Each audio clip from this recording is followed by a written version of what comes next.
ഒന്ന് മക്കബായർ അദ്ധ്യായം 3. യൂദാസ് മക്കബേയൂസ് മത്താത്തിയാസിൻ്റെ പുത്രൻ മക്കബേയൂസ് എന്ന യൂദാസ് നേതൃത്വമേറ്റെടുത്തു. സഹോദരന്മാരും പിതാവിൻ്റെ പക്ഷം ചേർന്ന് നിന്നവരും അവനെ സഹായിച്ചു. അവർ ഉത്സാഹത്തോടെ ഇസ്രായേലിനു വേണ്ടി പോരാടി.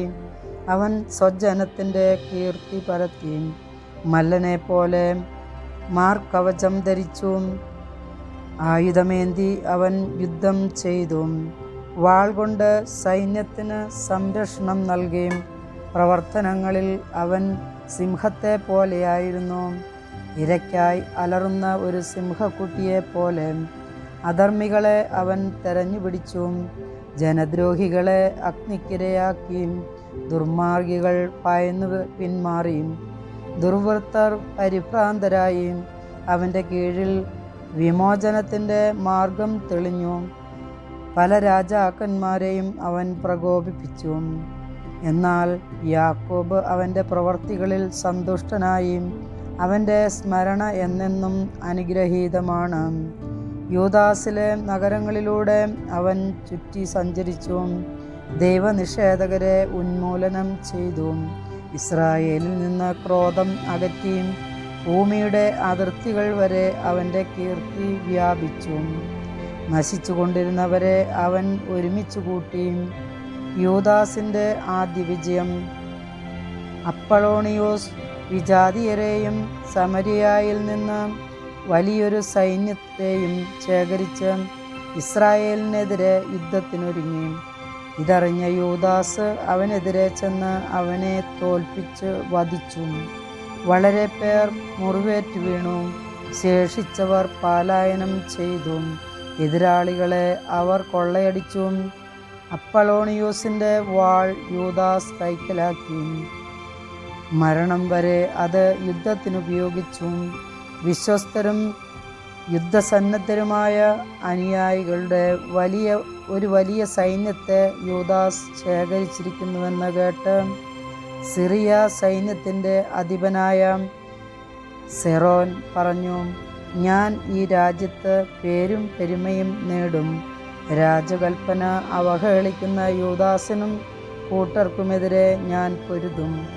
ഇസ്രായേലിനോട് പ്രതികാരം ചെയ്യുന്നതിൽ അവനെ സഹായിക്കാൻ ദൈവനിഷേധകരുടെ ഒരു പ്രബല സൈന്യം അവനോടൊപ്പം പുറപ്പെട്ടു. അവൻ ബത്ത്ഹോറോൺ ചുരത്തോടടുത്തപ്പോൾ യൂദാസ് ഒരു ചെറിയ സംഘത്തോടുകൂടി അവനെതിരെ ചെന്നു. എതിരെ വരുന്ന സൈന്യത്തെ കണ്ടപ്പോൾ കൂടെയുള്ളവർ യൂദാസിനോട് പറഞ്ഞു, ഇത്ര ബൃഹത്തും ശക്തവുമായ ഒരു സൈന്യത്തോട് എണ്ണത്തിൽ വളരെ കുറച്ചുപേർ മാത്രമുള്ള നമുക്ക് എങ്ങനെ പൊരുതാൻ കഴിയും? ഇന്ന് ഒന്നും ഭക്ഷിച്ചിട്ടില്ലാത്ത നമ്മൾ തളർന്നിരിക്കുന്നു. അവൻ പറഞ്ഞു, അനേകം പേരെ എളുപ്പത്തിൽ ഉപരോധിക്കാൻ കുറച്ചു പേർക്ക് കഴിയും. കാരണം രക്ഷ നൽകാൻ ഉപയോഗിക്കുന്ന സൈന്യം വലുതോ ചെറുതോ എന്നത് ദൈവദൃഷ്ടിയിൽ അപ്രധാനമാണ്. സൈന്യത്തിൻ്റെ വലിപ്പത്തെ ആശ്രയിച്ചല്ല യുദ്ധത്തിൻ്റെ വിജയം. ശക്തി ദൈവത്തിൽ നിന്നാണ് വരുന്നത്. നമ്മെയും നമ്മുടെ ഭാര്യമാരെയും മക്കളെയും നശിപ്പിക്കാനും കൊള്ളയടിക്കാനുമായി അധർമ്മികളായ അവർ അഹങ്കാരപൂർവം നമുക്കെതിരെ വരുന്നു. നാം യുദ്ധം ചെയ്യുന്നത് നമ്മുടെ ജീവനും നിയമത്തിനും വേണ്ടിയാണ്. കർത്താവ് തന്നെ നമ്മുടെ മുൻപിൽ വച്ച് അവരെ നിലം പരിശാക്കും. നിങ്ങൾ അവരെ ഭയപ്പെടേണ്ട. ഇത് പറഞ്ഞിട്ട് അവൻ മിന്നലാക്രമണം നടത്തി. സെറോനും സൈന്യവും പരാജയപ്പെട്ടു. അവൻ അവരെ ബത്ത്ഹോറോൺ ചുരത്തിലൂടെ സമതലം വരെ പിന്തുടർന്നു. ശത്രുക്കളിൽ 800 പേർ കൊല്ലപ്പെട്ടു. ശേഷിച്ചവർ ഫിലിസ്ത്യരുടെ നാട്ടിലേക്ക് പലായനം ചെയ്തു. അന്നു മുതൽ യൂദാസിനെയും സഹോദരന്മാരെയും കുറിച്ചുള്ള ഭയം വ്യാപിച്ചു. ചുറ്റുമുള്ള വിജാതിയർ പരിഭ്രാന്തരായി. അവൻ്റെ കീർത്തി രാജസന്നദ്ധിയിലെത്തി. യൂദാസിൻ്റെ യുദ്ധങ്ങൾ വിജാതിയർക്ക് സംസാര വിഷയമായി. അന്തിയോക്കസ് യുദ്ധത്തിനൊരുങ്ങുന്നു. വിവരങ്ങളറിഞ്ഞ അന്തിയോക്കസ് രാജാവ് കോപാക്രാന്തനായി അവൻ രാജ്യമൊട്ടാകെയുണ്ടായിരുന്ന സൈന്യത്തെ വിളിച്ചുകൂട്ടി. അതൊരു സുശക്തമായ സേനയായിരുന്നു. അവൻ ഭണ്ഡാരത്തിൽ നിന്ന് സേനകൾക്ക് 1 വർഷത്തെ ശമ്പളം നൽകുകയും ഏത് പ്രതിസന്ധിയും നേരിടുന്നതിന് തയ്യാറായിരിക്കാൻ കൽപ്പിക്കുകയും ചെയ്തു. താമസമന്യേ ഭണ്ഡാരം ശൂന്യമായി എന്നും പുരാതന കാലം മുതലേ നിലനിന്നിരുന്ന നിയമങ്ങൾ നീക്കിക്കളഞ്ഞതുമൂലം നാട്ടിലുളവായ ഭിന്നിപ്പും കലാപവും രാജ്യത്തിൻ്റെ വരുമാനത്തെ സാരമായി ബാധിച്ചുവെന്നും അവൻ മനസ്സിലാക്കി. ഇനി മുതൽ സ്വന്തം ചെലവുകൾക്കും മുൻ രാജാക്കന്മാരെക്കാൾ ഉദാരമായി താൻ നൽകാറുള്ള ദാനങ്ങൾക്കും സമ്മാനങ്ങൾക്കും വേണ്ടത്ര ധനശേഖരം ഉണ്ടായിരിക്കുകയില്ലെന്ന് അവൻ ഭയപ്പെട്ടു. അസ്വസ്ഥനായ അവൻ പേർഷ്യയിൽ പോയി നികുതി പിരിച്ച് വലിയൊരു സംഖ്യ ശേഖരിക്കാൻ തീരുമാനിച്ചു. പ്രഗത്ഭനും രാജവംശജനുമായ ലിസിയാസിനെ യൂഫ്രട്ടീസ് നദി മുതൽ ഈജിപ്തിൻ്റെ അതിർത്തി വരെയുള്ള പ്രദേശത്തെ ഭരണകാര്യങ്ങൾ ഏൽപ്പിച്ചു. മടങ്ങി വരുന്നതുവരെ അവൻ്റെ മകൻ അന്തിയോക്കസിനെ സംരക്ഷിക്കാനും ലിസിയാസിനെ ചുമതലപ്പെടുത്തിയിരുന്നു. ഭടന്മാരിലും ആനകളിലും പകുതി അവനെ ഏൽപ്പിച്ചു. ചെയ്യേണ്ട കാര്യങ്ങളെക്കുറിച്ച് നിർദ്ദേശങ്ങളും നൽകി. യൂദായിലെയും ജെറുസലേമിലെയും നിവാസികളെ സംബന്ധിച്ചുള്ള നിർദ്ദേശമിതായിരുന്നു: സൈന്യത്തെ അയച്ച് ഇസ്രായേലിനെയും ജെറുസലേമിൽ അവശേഷിച്ചവരെയും നിശേഷം നശിപ്പിച്ച് നാട്ടിൽ അവരുടെ സ്മരണ പോലും ഇല്ലാതാക്കുക. അവരുടെ പ്രദേശങ്ങളിലെല്ലാം വിദേശീയരെ വസിപ്പിച്ച് നാട് വിഭജിച്ചു കൊടുക്കുക.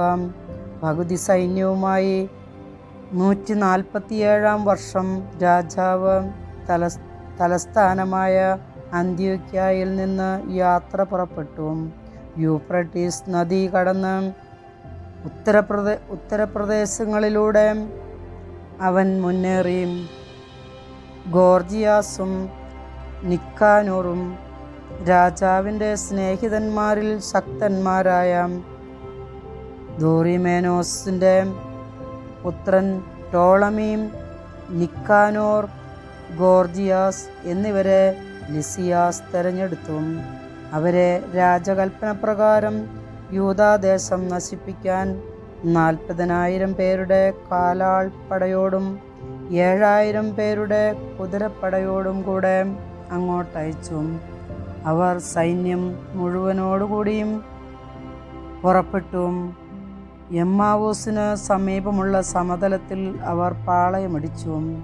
ആ പ്രദേശത്തെ വ്യാപാരികൾ അവരെക്കുറിച്ച് പറയപ്പെട്ടിരുന്നത് കേട്ട് ഇസ്രായേലിലെ അടിമകളായി വാങ്ങാൻ ധാരാളം വെള്ളിയും സ്വർണവും ഒപ്പം ചങ്ങലകളുമായി പാളയത്തിലേക്ക് ചെന്നു.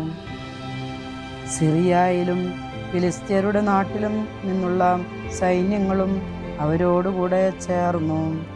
ആപത്ത് വർദ്ധിച്ചിരിക്കുന്നതായും ശത്രു സൈന്യം രാജ്യത്ത് പാളയമടിച്ചിരിക്കുന്നതായും യൂദാസും സഹോദരന്മാരും അറിഞ്ഞു. ജനങ്ങളെ നിശേഷം നശിപ്പിക്കാൻ രാജാവ് നൽകിയ കൽപ്പനയെക്കുറിച്ചും അവർ കേട്ടു. അവർ പരസ്പരം പറഞ്ഞു: നമ്മുടെ ജനത്തെ നാശത്തിൽ നിന്ന് നമുക്ക് പുനരുദ്ധരിക്കാം. ജനത്തിനും വിശുദ്ധ സ്ഥലത്തിനും വേണ്ടി പൊരുതാം. യുദ്ധത്തിന് തയ്യാറാകാനും കാരുണ്യവും അനുകമ്പയും യാചിക്കാനുമായി ജനം സമ്മേളിച്ചു. ജെറുസലേം മരുഭൂമി പോലെ വിജനമായി കിടക്കുന്നു.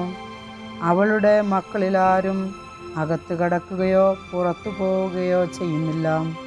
വിശുദ്ധ സ്ഥലം ചവിട്ടിമെതിക്കപ്പെട്ടിരിക്കുന്നു. വിദേശീയർക്ക് കോട്ട കൈയടക്കിയിരിക്കുന്നു. വിജാതിയർക്ക് അത് താവളമായി തീർന്നിരിക്കുന്നു. യാക്കോബിൽ നിന്ന് സന്തോഷം പോയി മറഞ്ഞു. കുഴലും വീണയും നിശബ്ദമായിരിക്കുന്നു. മിസ്പായിലെ സമ്മേളനം. അവർ ഒരുമിച്ച് ജെറുസലേമിനെതിരെയുള്ള മിസ്പായിലേക്ക് പോയി. അവിടെ പൂർവകാലത്ത് ഇസ്രായേലിന് ഒരു പ്രാർത്ഥനാ കേന്ദ്രമുണ്ടായിരുന്നു. അന്ന് അവർ വസ്ത്രങ്ങൾ കീറി ചാക്കുടുത്ത് തലയിൽ ചാരം പൂശി ഉപവസിച്ചു. കാര്യങ്ങൾ അറിയാൻ വിജാതിയർ ദേവവിഗ്രഹങ്ങളോട് ആരാഞ്ഞിരുന്നത് പോലെ അവർ നിയമഗ്രന്ഥം പരിശോധിച്ചു.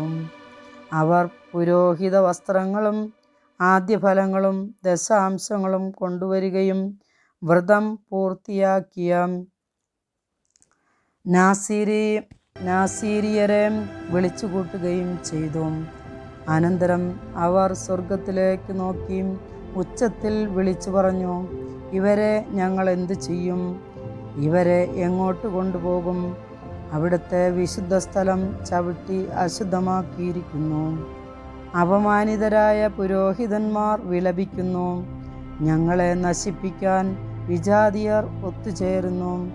അവരുടെ ഗൂഢാലോചനകൾ അങ്ങ് അറിയുന്നുവല്ലോ. അങ്ങയുടെ സഹായമില്ലെങ്കിൽ അവരെ ചെറുത്തു നിൽക്കാൻ ഞങ്ങൾക്ക് എങ്ങനെ കഴിയും? അനന്തരം അവർ കാഹളം ഊതി വലിയൊരു നിലവിളി ഉയരുന്നു. തുടർന്ന് യൂദാസ് ജനങ്ങൾക്ക് നേതാക്കന്മാരെ നിയോഗിച്ചു. 1000, 100, 50, 10 ഇങ്ങനെ വേർതിരിച്ച വിവിധ വ്യൂഹങ്ങളുടെ ആധിപത്യം അവരെ ഏൽപ്പിച്ചു. വീട് പണിയുന്നവരോ വിവാഹ വാഗ്ദാനം ചെയ്തവരോ മുന്തിരിത്തോട്ടം നട്ടുപിടിപ്പിക്കുന്നവരോ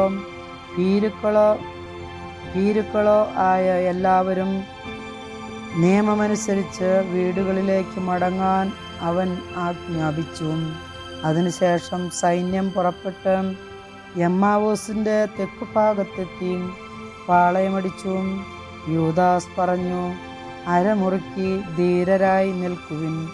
നമ്മെയും നമ്മുടെ വിശുദ്ധ സ്ഥലത്തെയും നശിപ്പിക്കാൻ ഒത്തുകൂടിയിരിക്കുന്ന ഈ വിജാതീയരോട് യുദ്ധം ചെയ്യാൻ അതിരാവിലെ ഒരുങ്ങി നിൽക്കുവിൻ. നമ്മുടെ ജനത്തിൻ്റെയും വിശുദ്ധ സ്ഥലത്തിൻ്റെയും ദുസ്ഥിതി കാണുന്നതിനേക്കാൾ യുദ്ധത്തിൽ മരിക്കുകയാണ് നല്ലത്. ദൈവഹിതം നിറവേറട്ടെ. കർത്താവിൻ്റെ വചനം.